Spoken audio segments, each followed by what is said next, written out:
The world's third largest democracy hits the polls today to vote for a new leader in what may shape up to be the tightest presidential race in Indonesian history. 190 million voters will choose between the reformist Jakarta governor Joko Widodo and the stern former military general Prabowo Subianto in Indonesia's third direct presidential election.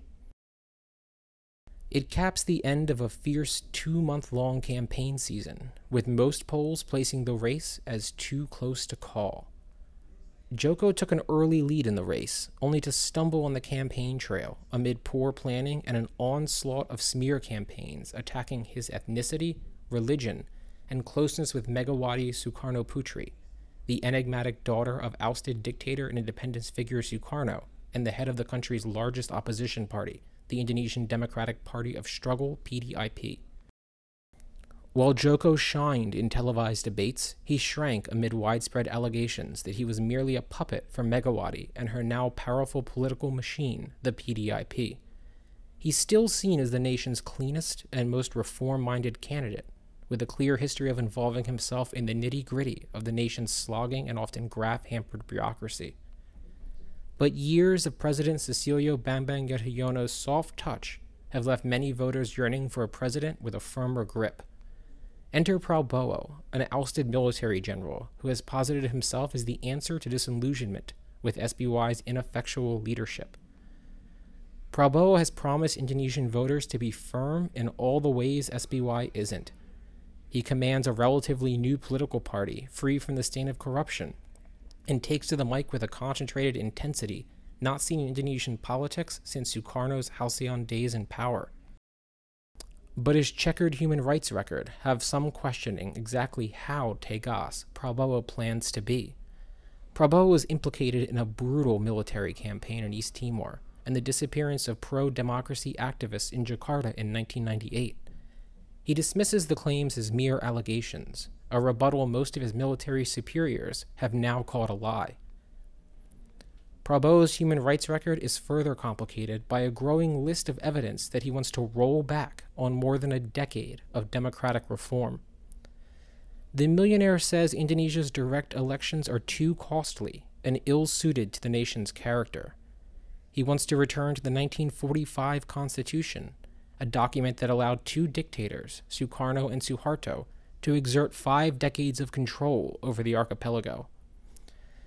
Experts now say the race will come down to the nation's 75 million young voters, most of them first-time voters with little direct knowledge of the nation's strongman-ruled past.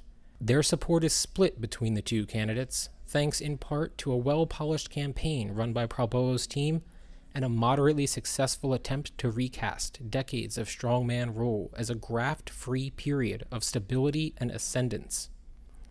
Prabowo himself has taken great pains to cast himself in Sukarno's image.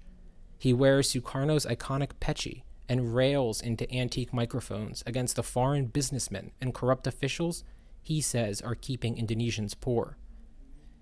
He claims trillions of rupiah leak from the Indonesian economy, a figure up for debate but galvanizing nonetheless.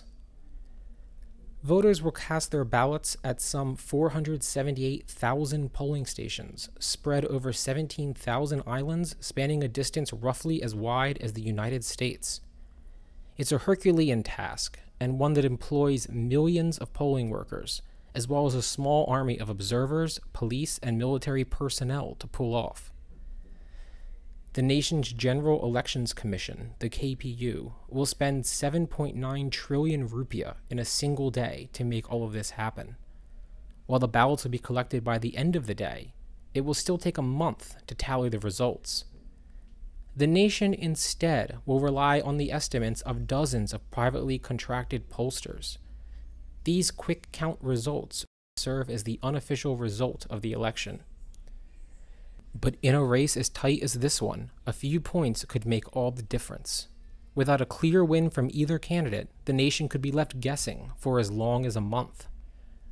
All eyes will be on West Java, the nation's most densely populated province and a key battleground for the presidential race.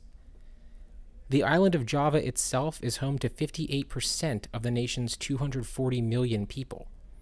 20% of the nation's voters live in the sprawling province of West Java, a region home to some of the country's most conservative Muslims, and the stronghold for the Islamist Prosperous Justice Party, PKS, which has backed Prabowo in this race.